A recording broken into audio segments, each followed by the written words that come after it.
You're listening to the Forum Podcast, a production of Calvin Theological Seminary. Dr. Tuininga, thank you so much for being back on the Forum Podcast, and congratulations on the publication of The Wars of the Lord. It's nice to see the book in person, and I'm sure that was just as rewarding for you. Yes, thank you. But welcome back, and I'm excited to talk to you a little bit more about the details of the book and not just why you wrote it. It was a great read. It was fascinating. But rather than going into maybe the nitpicky details of a 400-page history, figured we'll kind of take things at a bird's eye view. Mm-hmm. But going right into it, the Puritans viewed themselves as agents of God's will, bringing Christianity to the Native Americans, specifically in New England. So how did this belief influence their actions towards these Native American people, both in terms of evangelism and in terms of warfare? Yeah, so one thing is when the Puritans came over, they were pretty confident that they would be welcomed and that they would be, they were doing a lot of favors toward natives, and that would include protecting them from other native rivals who had been dominating them. That would include teaching them a civilized way of life. And they thought, their model of evangelism was essentially that we will be a good example and we will win them over and they will want to benefit from us. And so there's a level of confidence that what they are doing will naturally, organically lead to the benefit of the natives of the land. On the flip side, though, when you're that confident that someone will respond to your religion and your way of life positively, that means that when they don't, and they might resist you on any number of levels. It could be on some sort of economic event or diplomatic event, some sort of conflict, or simply that they're not as eager to accept your religion as you think. When you think you have so much to offer and someone rejects it, it makes you more bitter towards them and more likely to retaliate harshly. Yep. And so I think it's almost maybe a bad example, but it's like the lover spurned. It's almost like they're so angry and then they think, okay, well, if we have to fight them, then it's your own fault. You had it coming. You should have accepted. Yeah, definitely. There's a part throughout the book, you kind of weave in the analogy of Old Testament Israel, like the conquest of Canaan, and that the Puritans kind of maybe even had that view of like, it's kind of similar to Israel. God's given them this mission in Canaan. How did that maybe theological framework or idea then carry into it? You've touched on this a little bit of like, we have this to offer you. Why are you rejecting it?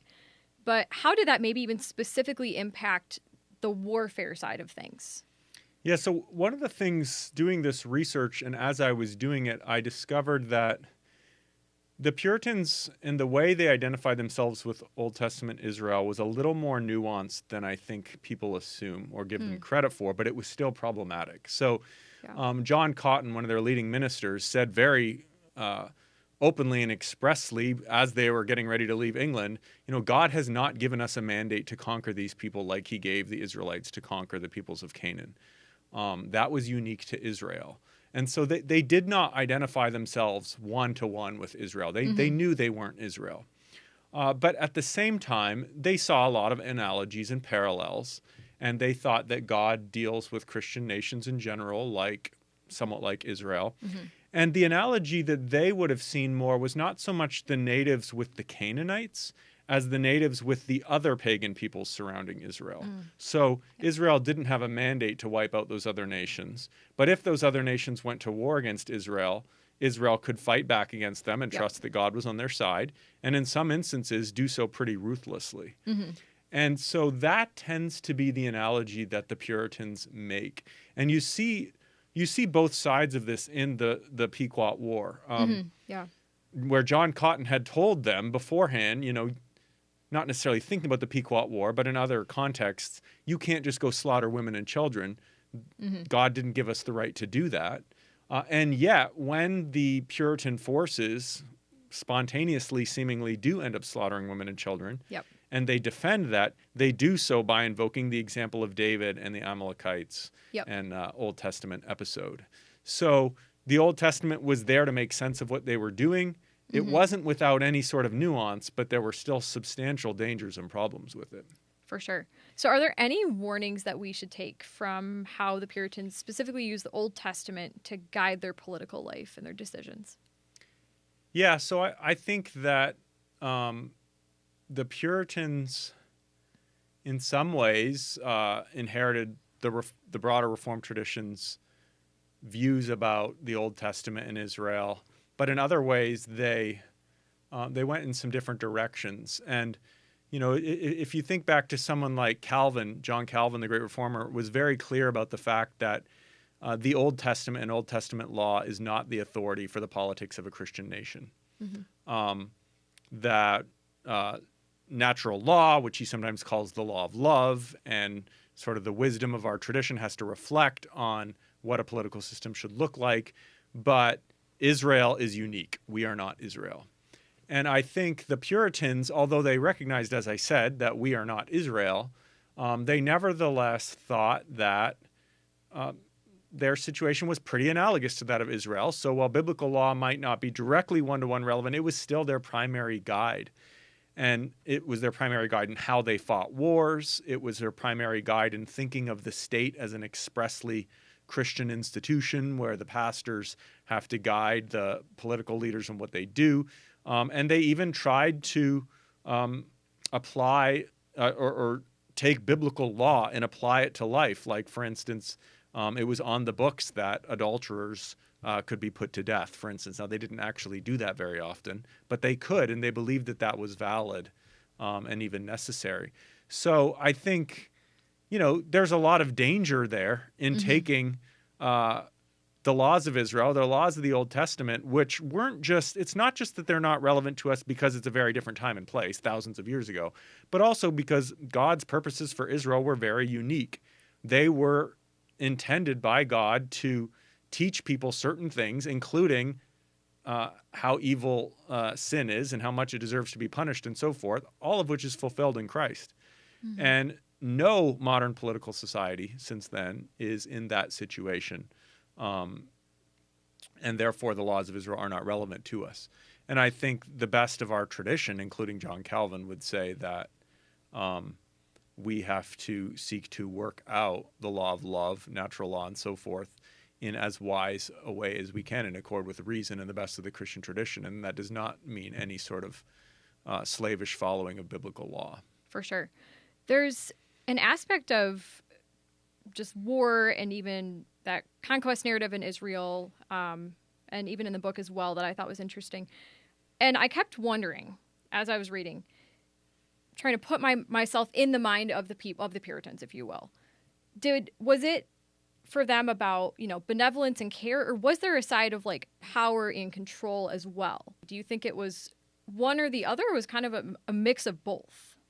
Yeah, that's a great question, and I think it's a very modern question because we as moderns have been taught, for good reason, to be very skeptical about ideas and ideology and the way they mask what's really just lust for power and exploitation. But that is not how people typically thought in the 1600s, and they did not pit power and control against ideas or theology the way that we do, or against benevolence the way we do.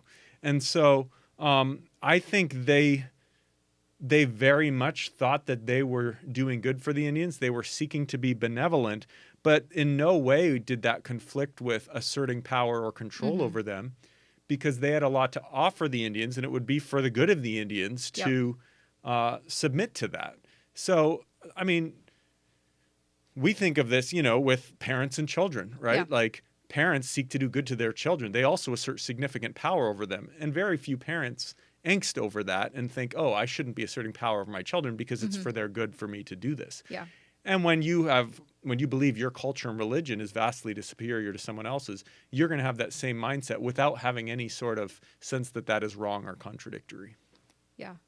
You have this idea of, the power dynamic between parents and kids. There's that desire within the Puritans maybe of, we have something for you, why aren't you accepting it? Even bringing that, like, maybe making them more civilized, if you will. Because as far as the book is kind of explaining, it's, you're over here doing these things, we see you as uncivilized.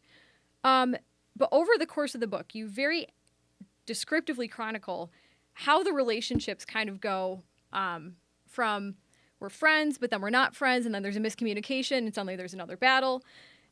And the understanding I had as I was reading is it kind of there was a shift in Puritan attitudes. That it felt like it went from, okay, we have this idea, we have this religion, we want to help them, but then now the Native Americans are an obstacle. And how did that maybe shift to seeing the Native Americans as obstacles affect both communities, especially in these bigger battles and bigger wars? Yeah, so one thing to keep in mind is that it's never English versus Indians. The Indians are always divided, and there are always a substantial and often even a majority of Indians who align themselves with the English. Yeah. And the English are well aware of that. Yeah. So you have all these groups of Indians who are cooperating with us and are supporting us and think that we're doing good for them. And now you have these other ones who are being recalcitrant and stubborn and resisting. And so that difference between those two groups, the fact that the one are being cooperative is a justification for treating the other harshly by implication. Yeah. So I think, you ask, how does it shape both communities?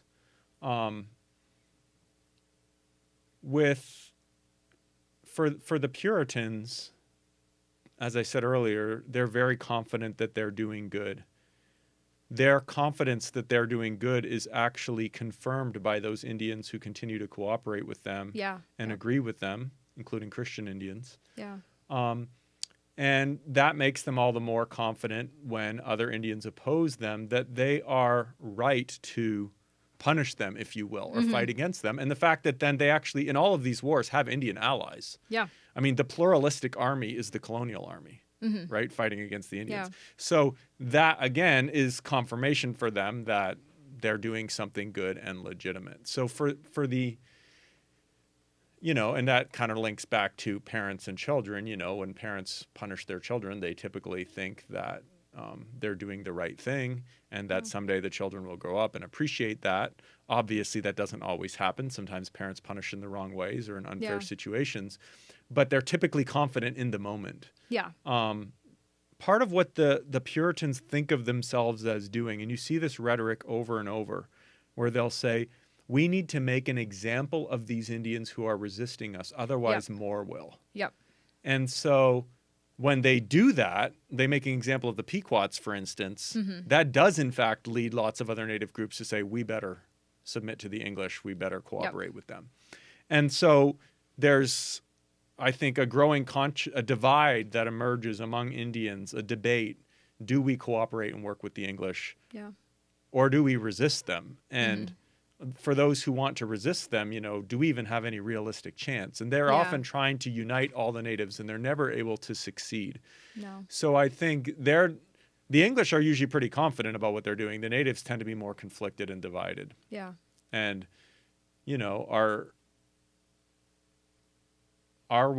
do we see our future as being cooperating with colonialism and finding some future for ourselves within that, which will include often becoming Christians?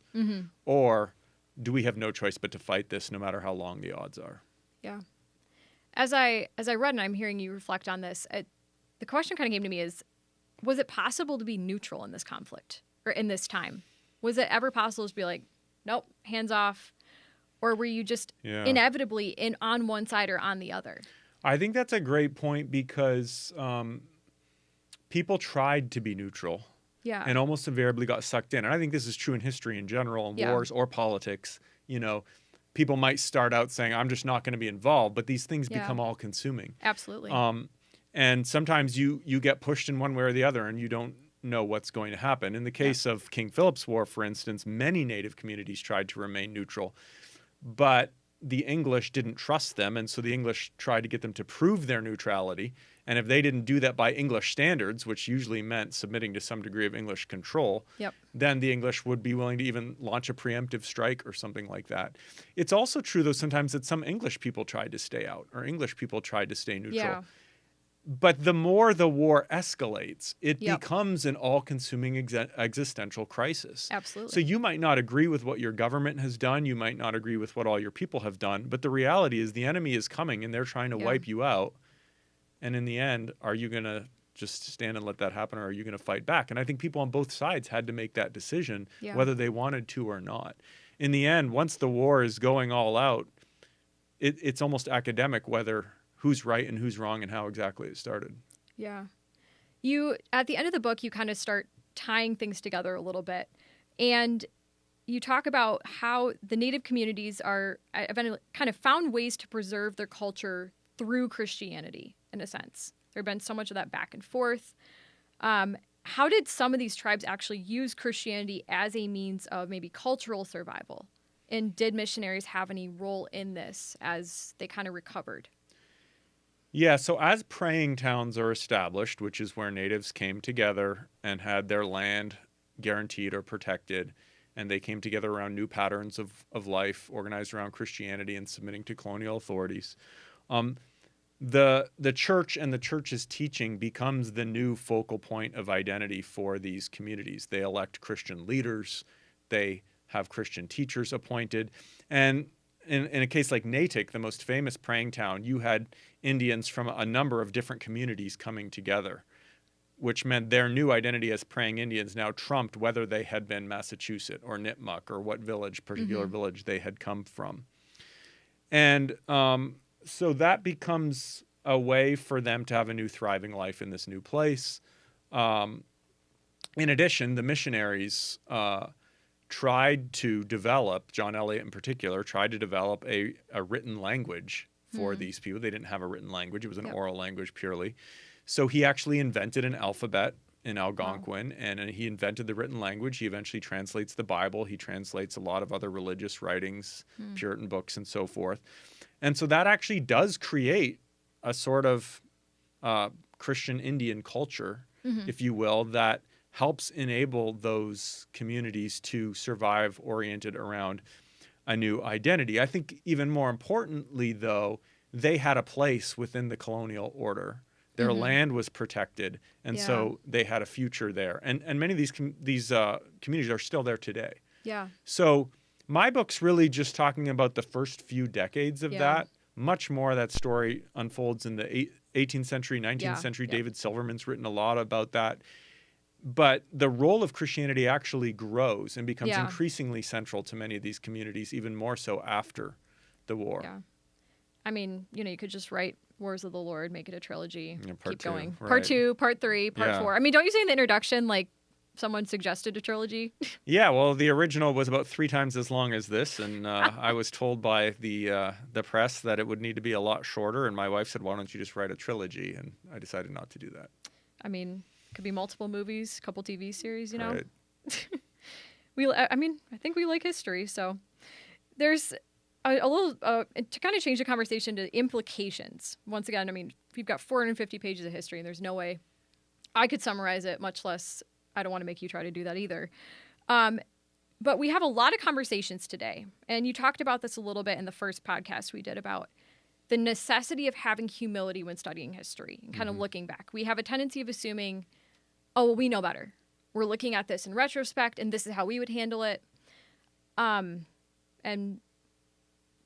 we kind of need to put ourselves in their shoes, right? And say, what information did they have or did they not have? And not necessarily just saying, I would have done this differently. That's not necessarily always the case. So as we think about that role, the necessity of having that humility as we reflect, and also thinking about the broader conversations here in the United States of looking back on maybe our history and the things that have not gone well. There's, in your book, you've got the Puritans thinking that they're bringing a better way of life. They're doing something good. What are the dangers, both in this case and in other cases, of assuming like a moral or a cultural or religious superiority in interactions with other people? And then how does that kind of impact the relationship dynamic and the interaction? Yeah, well, I mean, especially in moments of conflict, whether it's politics or war or religion, once we start drawing the lines in that way, us versus them, and sometimes that is necessary and appropriate, but the problem is once you start doing that, all nuance is lost. There's just two sides. Yeah. And, if you're applying that to cultural interactions, we're right and they're wrong, almost no matter what the issue is. You're invariably going to commit egregious mistakes and egregious injustices. You're not going to be sitting there and wondering, what can we actually learn from this other culture or these other people? So there has to be a sense of humility, even if there's confidence that we have much to offer. There always has to be a sense of humility that we also have something to learn. Absolutely. And I think, very few people in the 17th century had that mindset, but they were willing to learn some things. I mean, you can read accounts of early encounters with natives where Europeans will praise them for various things.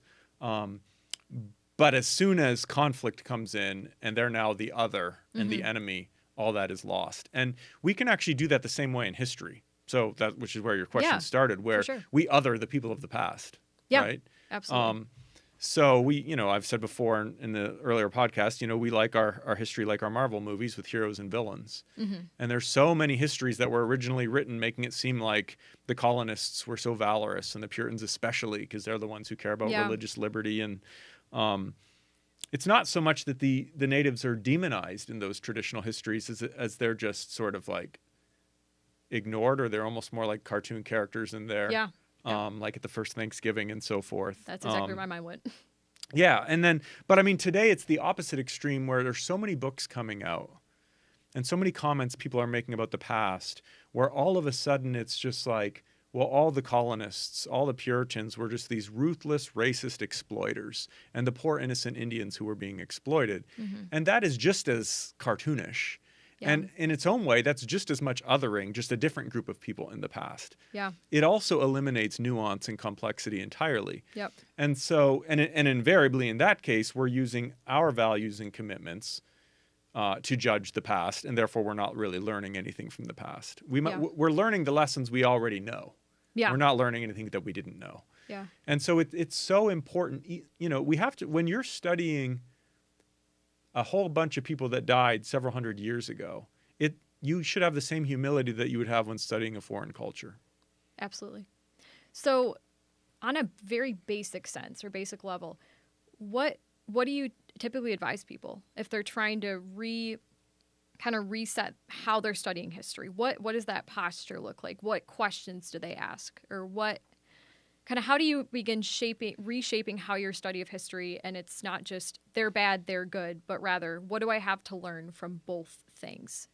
We really have to learn to withhold judgment. And I know that when people hear that, they think that means I'm sort of abandoning my moral compass. And that's not what I mean about it. It's not that we shouldn't judge actions or ideas. It's not that we shouldn't say that was horrible and that should never happen again. But that's different from judging people and what they were doing. And that's where I think we have to be more careful. And again, I'm not saying it should never happen, because we do make choices in the sense of like, well, who do we honor and how? And why wouldn't we honor other people? Like, those are conversations every society has to have. And how are we going to tell their story? But I think we have to learn first to make sure we're truly understanding them on their own terms. Yeah. Have humility to understand the past on its own terms, the actors of the past on their own terms. And I think the more we do that, actually, the less comfortable we will be judging them. We'll naturally become more humble. And I think that can help us move forward in many ways too, and how we look back at the past, especially as we come from different places. Did you find that happening as you were writing this book?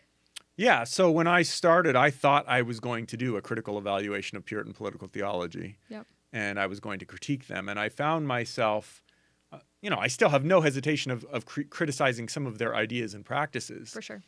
But, the way you put it earlier, how would I have done it had I been there? Yeah. Knowing what they knew, having their presuppositions, being in that context, that's a lot harder.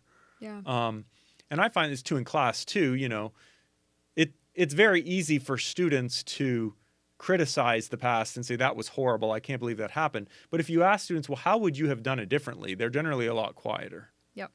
Now, you could say something simple like, well, Europeans never should have crossed the ocean. that might sound good at first, but that was Yeah. never going to happen in the long run. Any more than Americans are going to stop migration into the United States today. It's going to happen. The question is, what's the most just way to make it happen? It's always easy to criticize. It's always harder to come up with something better. It is.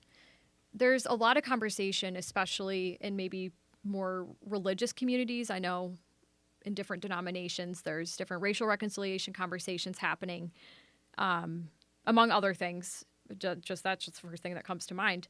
But how can understanding both sides of a very complex history, whether in the case of the Puritans or other historical instances, centuries, issues, how can that help us avoid maybe repeating those mistakes, if at all, and maybe even reconcile if possible? Yeah, I mean, those are two very different things. So They are. I want to take them separately. In terms of repeating the mistakes of the past, I'll just go out and say that we will repeat the mistakes of the past. We can't stop ourselves from making the mistakes of the past. What we can try to do is minimize it and avoid some of the mistakes of the past, perhaps. Yeah. But the reality is every situation is different. And so, it's like the lesson after World War I was don't go to war so quickly because it's devastating. And so when Hitler rose, everyone was trying to learn the lessons of the past and not be quick to rush to war against Hitler. Yep. Well, that proved out to be a mistake because they appeased him and things got worse and worse. So the lesson learned from World War II was you can't appease, you have to stop them right away. Yep. Well, then as that's applied to other situations, it leads people to go to war too quickly. And so it's not nearly as easy as people think to learn the lessons of the past in that sense. But I do think we can learn from the past how to be more self-aware about how we make the decisions we make. What are the values? What are some of the pitfalls? Yep. And that's another reason why it's just so important to learn humility and learn to understand all the different factors that made people do what they did. For sure. Now, your other question though was about reconciliation. I've been thinking about this. There's lots of different contexts, right, where you have people who've been enemies, or one group has oppressed another. And how do they move forward? We have that in the United States today, even still with the legacy of slavery and racism and so forth. Yep. And on the one, I mean, if you're constantly dwelling on the abuses of the past, it's going to be very hard to bring people together because one group's always being shamed or told that they're guilty. The other group is always being held as victims. On the other hand, if you ignore the abuses of the past, then the community that was oppressed, their story's simply not being told at all. They're invisible until all of a sudden they appear. Yep. And everything's supposed to be fine. Yep. And so what if we thought of history not so much as doing either of those things, not so much as saying, well, you people did all this bad stuff, shame, shame, shame, especially since these people, in fact, themselves weren't even born yet. Yeah. And on the other hand, not therefore minimizing these stories because they make us uncomfortable. Yeah. But actually trying to tell the stories fairly and accurately and in a way that humanizes all the people involved. Yeah. Humanize, in this case, both the Puritans and the Indians. Yeah. And that by doing that, we can all acknowledge horrible things that happened and we can all acknowledge good things that happened and that neither side had only good people or only bad people. Yeah. But we're all part of the story. Absolutely. So the story of America is not just the story of white people up until the 1960s and then other people are brought in, right? The story of America has always included Europeans and Africans and Native Americans and so forth. We've always been part of this story. And terrible things have happened and good things have happened. There have been wonderful relationships between all three of those at all points. Yep. And there have been terrible ones. And the more we recognize that all parts of that are actually our story collectively, and I'm thinking here as an American, of course. Yes. Yeah. That's also true as Christians in the church, though, because all these groups are present in the church. This is our story together, and we have to learn to tell that in a way where we are all comfortable hearing all sides of it. Yeah. And that comes with familiarity. There aren't perfect examples of it in history, but there are examples of it. And in my own family, and I'm thinking here with my immediate family as well as my siblings and their family, we have descendants of German soldiers from World War II. We have descendants of someone who was killed at Auschwitz. We have descendants of people who resisted the Germans in the Netherlands. And we're all, we have others too, but we're all one family now. And we can talk about those things and tell those stories without being angry with each other. Yeah. I mean, it would be absurd to be angry with each other over those things. And yet it doesn't mean we're hiding those stories. It's not like there's anyone denying that Auschwitz happened. And as a community, we have to learn to come to that place where we can do that and acknowledge the horrors that happened without continuing to assign shame, avoiding both of those pitfalls. So we're as a church and as a nation, I've observed we have a lot of conversations about how do we promote justice? How do we promote empathy? How do we promote, X, Y, or Z? How do we do that if we were to take this approach that you're suggesting, we're telling all sides of the story, we're telling the good, telling the bad. How could that in turn lead to that pursuit of justice that that we're so committed to? Yeah. Well, there's no silver bullet, first of all. So you could have all these conversations and it could certainly move the ball forward where you have more understanding. But many of the injustices and problems we have in society are very complicated. Yeah. They're very intractable. I mean, we have a society of over 350 million people. It's a very complex society. So, you have to be careful how much you promise. Yeah.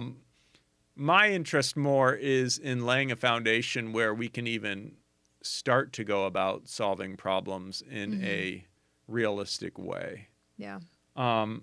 So, we've talked about some of the pieces. I mean, one thing is to recognize that good people do bad things and good institutions do bad things. Absolutely. And that doesn't mean we should throw out those good people or those good institutions. Yep. Right? Now, bad people do good things and bad institutions have done good things.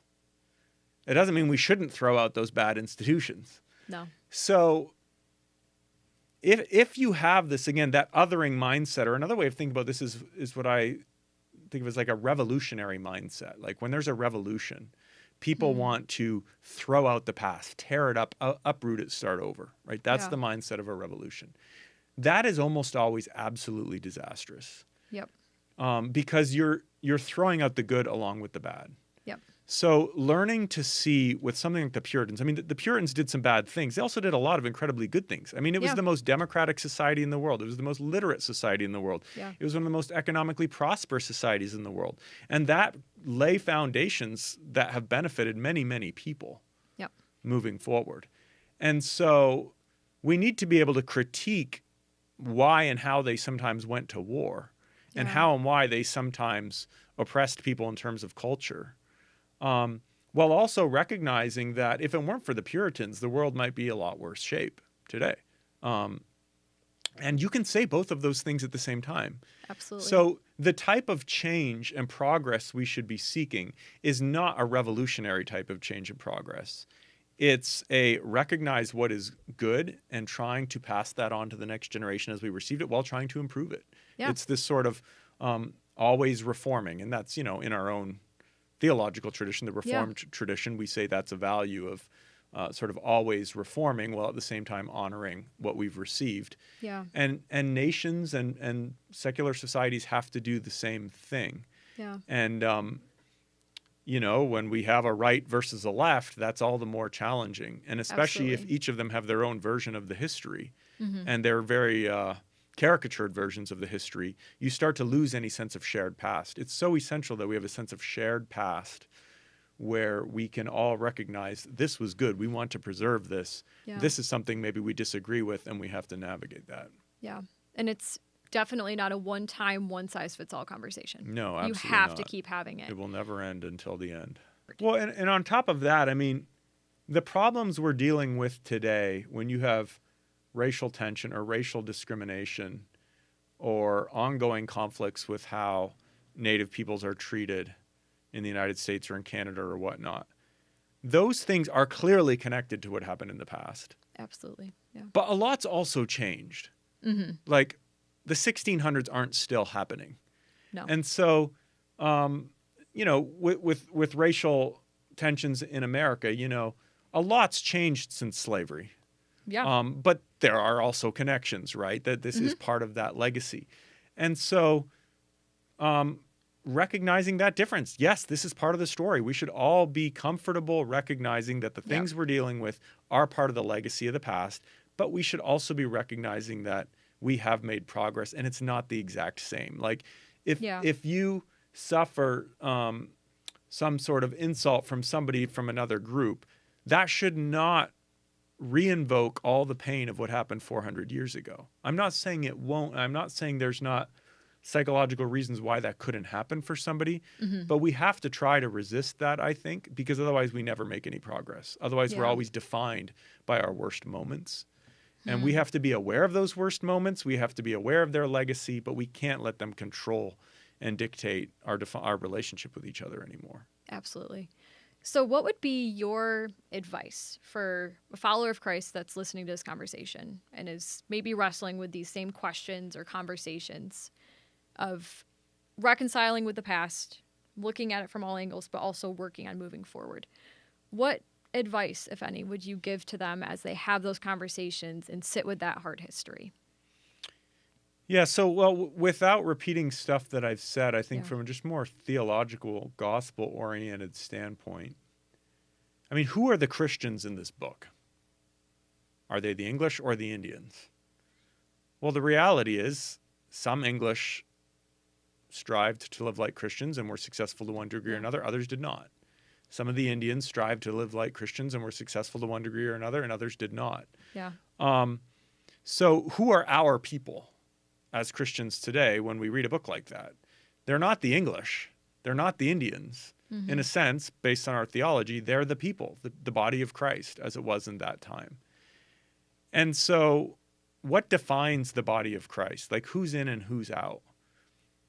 And that has not really changed since the 1600s in the sense that those who recognize that we are sinners and that apart from God's grace and mercy, we are utterly lost amid all our injustices and sin, and that we rely entirely on God's grace through Christ, who paid the penalty for that sin and is leading us by his Spirit and uniting and reconciling us, right? Those who recognize that of whatever time and place, that's the church. And that's our foundation for moving forward. Now, we can't do that in a more secular context or in politics or something like that because we don't have that shared foundation. But today, people of every race and ethnicity and language ought to be able to come together and say, that's who we are. And we have that bond with the people in the past, no matter what they went through. Yeah. So our shared unity and identity with each other is fundamentally rooted in grace. Yeah. That we all need. Absolutely. No matter what we have done and no matter what our ancestors did, or people that we identify with. So if we can do that, and we know that we're all forgiven sinners who are only drawn together by grace, that should give us the ability to hear each other's stories, tell the stories of the past in ways that we know that we're accepted. And I say, one thing we haven't touched on, I'm very skeptical about attempting to impute guilt for the past on people or shame for the past. But I don't want that to lead people to think that I think we don't need to take responsibility for it. Yeah. So I wasn't born 400 years ago, right? I didn't do any of this stuff. You didn't, no. I had nothing to do with slavery. My ancestors were in Europe at the time of American slavery. But am I responsible for its legacy as an American citizen today and as a Christian leader today? Yes, I am. Yeah. So guilt is not what we want to be fostering, but responsibility is. Yep. And I think one of the advantages Christians have that our secular culture doesn't is that grace frees us to be able to take responsibility without fearing that we're going to be shamed or declared guilty. Yeah. Based on the foundation of the gospel, we can work together. Yeah. And we can be free to confess all the worst atrocities that we've participated in or that we haven't, knowing the gospel is enough to overcome all of that. It's not going to solve all our problems, but it does create a shared foundation where there's something more important that holds us together than what happened then. Yeah. And yet we share it in common with people who lived back then because they believed that too. And so, there's a point where I think it's Increase Mather is seeking to, he's warning some of the English people in the churches about the way that they have treated the praying Indians during King Philip's War and the atrocities that they've allowed to happen and so forth. And he warns them, picking up on the gospel, that, you know, some of these Indians are going to be there in the banquet in the kingdom of heaven with Abraham, Isaac, and Jacob, and you won't be.